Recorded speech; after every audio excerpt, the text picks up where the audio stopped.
Pada kesempatan kali ini, aku bakal kasih kamu teka-teki logika lagi nih guys. Jawab semua pertanyaanku dengan benar ya. Kamu udah siap belum? Kalau udah, langsung kita mulai aja yuk. Tapi sebelumnya aku mau kasih tahu jawaban video kemarin nih. Jawabannya adalah seperti ini guys. Karena 2 pangkat 5 adalah 32 dan dikurang 2, maka hasilnya adalah 30 ya. Teka-teki pertama. Ada sebuah kasus di perusahaan ternama nih guys. Perusahaan itu memiliki banyak karyawan. Bapak Abdul selaku bos di sana dan tewas tanpa alasan yang jelas. Diduga pembunuhan ini disebabkan adanya pertengkaran saat malam jam lembur karyawan guys. Ada beberapa karyawan yang diduga berada pada saat kejadian berlangsung guys, yaitu Rodi, Ibnu, dan Farhan. Rodi berkata, "Aku hanya seorang office boy yang disuruh Pak Abdul untuk ngecat lorong Pak." Ibnu berkata, "Saya sedang merapikan laporan bulanan Pak, dan tiba-tiba ada suara teriakan dari Pak Abdul dan saya langsung bergegas menghampirinya." Yang terakhir ada Farhan. Dia berkata, "Saya sedang nunggu ojek online datang membawakan makan dan menuju ke lobi. Saya baru dengar bahwa Bapak Abdul berteriak dan saya langsung menghampirinya." Detektif datang mencari clue untuk mengidentifikasi kejadian ini. Ternyata ada surat pemecatan karyawan yang Pak Abdul buat sebelum pembunuhan terjadi.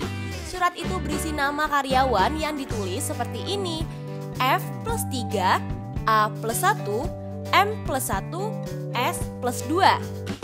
Kira-kira kamu tahu nggak guys nama inisial ini? Yuk kita bantu detektif mencari nama yang membunuh Pak Abdul. Aku kasih waktu 10 detik untuk jawab ya.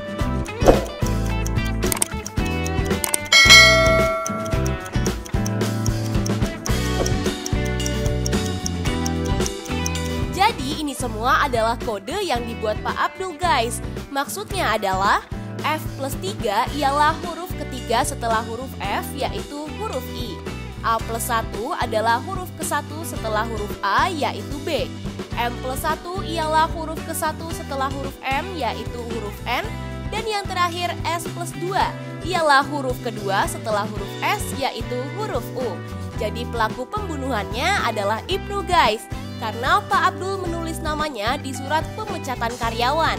Gimana? Ada yang bener nggak? Wah, hebat banget ya kamu. Yuk semangat, masih ada teka-teki selanjutnya kok. Teka-teki kedua. Ibu Yanti panik ketika dia baru aja pulang mengantar anaknya sekolah dan ternyata ada insiden kebakaran di rumahnya guys. Para tetangga membantu memadamkan api di rumahnya. Beruntung tak lama kemudian pemadam kebakaran datang dan langsung melenyapkan api. Bu Yanti hanya bisa pasrah guys, karena ada beberapa barang yang tidak bisa diselamatkan. Pak pemadam bersikeras bahwa ini terjadi karena kelalaian Bu Yanti sendiri. Dia meminta untuk menjelaskan penyebab ini bisa terjadi. Ibu Yanti berkata, "Sebelum aku mengantar anakku berangkat sekolah, aku hanya nonton TV dan menyiapkan sarapan Pak. Setelah itu aku lupa apa yang aku lakukan." Karena CCTV di dalam ruangan tidak terkena api, Pak pemadam memutuskan untuk melihat rekaman sebelum kebakaran terjadi guys. Kalau dilihat-lihat dari rekaman CCTV-nya, menurut kamu yang mana nih yang membuat kebakaran itu terjadi? Aku hitung mundur 10 detik untuk jawab ya.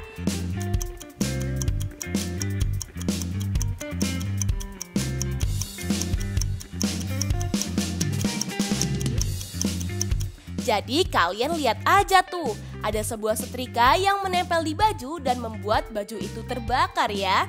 Hayo, buat ibu-ibu hati-hati ya guys, jangan sampai ditiru deh kelakuan Bu Yanti ini. Yuk kita lanjut ke teka-teki berikutnya. Teka-teki ketiga. Farhan baru aja pulang beli es potong dari luar guys. Saat masuk rumah dia kaget karena melihat saudaranya Randy tergeletak di lantai dengan luka benturan di kepala guys. Karena panik, Farhan langsung memanggil seorang detektif. Detektif datang dan menginterogasi 3 orang yang berada di rumah Farhan. Ada saudara perempuannya bernama Dina, sepupu laki-lakinya yang bernama Bayu, dan yang terakhir ada ayahnya guys. Dina berkata, "Aku baru aja keluar dari rumah untuk beli coklat guna memberikan surprise Valentine pacarku, Pak." Bayu berkata, "Aku baru aja keluar rumah beli es batu untuk membuat jus bersama Randy. Saat aku tinggal dia ke supermarket untuk beli blender, aku menemukannya tidak bernyawa."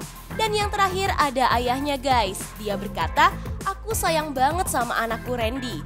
Dia orang yang rajin dan aku nggak mungkin tega mukul anakku dengan sengaja." Kalau menurut kamu siapa ya yang membunuh Rodi? Aku kasih waktu 10 detik untuk jawab ya.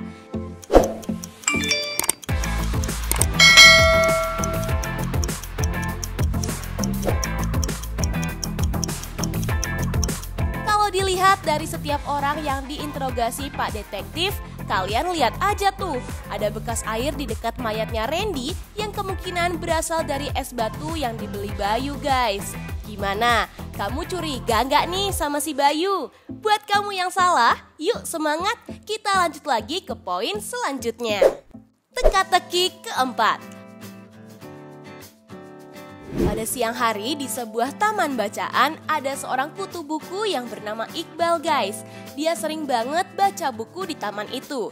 Setelah cukup lama dia berencana untuk pulang. Dan saat dia masuk ke rumah, ternyata pembantunya Mbak Yuli tewas di dapur guys. Diduga dia tewas karena ada yang meracuni teh yang dia minum. Karena panik, Iqbal memanggil seorang detektif tuh. Detektif datang dan langsung mencari clue yang bisa memecahkan kasus ini. Ternyata ada 3 orang yang diduga pelaku yang membunuh Mbak Yuli, yaitu Sueb, Rini, dan Tami. Yang pertama ada Sueb. Dia berkata, "Aku baru aja menyiram kebun dan membersihkan kandang kucing, Pak. Saya sama sekali tidak tahu apa-apa tentang kejadian ini." Yang kedua ada Rini. Dia berkata, "Aku sedang duduk di tangga mendengarkan musik. Saat aku ke dapur, aku melihat mulut Mbak Yuli mengeluarkan busa." Dan yang terakhir ada Tami guys. Dia berkata, "Aku sedang bermain game ular di kamarku. Saat aku mendengar teriakan Rini, aku langsung pergi ke dapur." Kalau didengar dari penjelasan masing-masing orang, menurut kamu siapa ya yang meracuni Mbak Yuli? Aku kasih waktu 10 detik dari sekarang.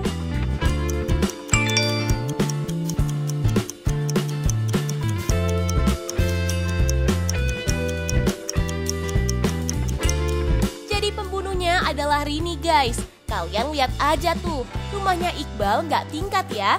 Jadi nggak mungkin banget kalau dia bisa duduk di tangga sambil mendengarkan musik tuh. Gimana? Kalian udah curiga duluan belum sama si Rini? Yuk kita lanjut lagi ke teka-teki selanjutnya. Teka-teki kelima.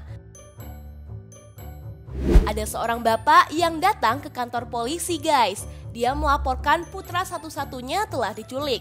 Bapaknya berkata, "Kami bertengkar dan kemarin saya memutuskan untuk potong uang jajannya.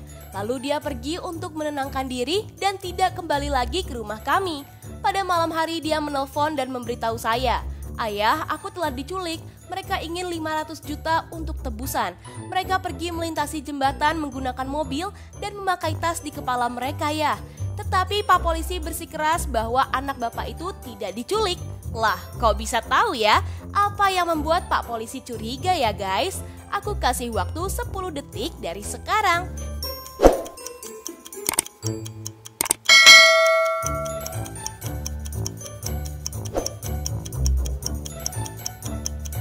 Jawabannya, Pak Polisi curiga karena anaknya menjelaskan bahwa penculik itu memakai tas di kepalanya.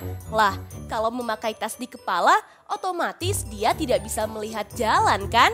Hayo, siapa yang masih salah? Yuk semangat, kita lanjut lagi ke pertanyaan selanjutnya. Teka-teki ke-6. Ada 2 orang tua yang berada di beda tempat guys. Orang-orang curiga bahwa ada salah satu di antara orang tua itu yang diduga seorang zombie tuh. Kalau menurut kamu, kira-kira yang mana nih orang tua yang diduga zombie? Aku kasih waktu 10 detik untuk jawab ya.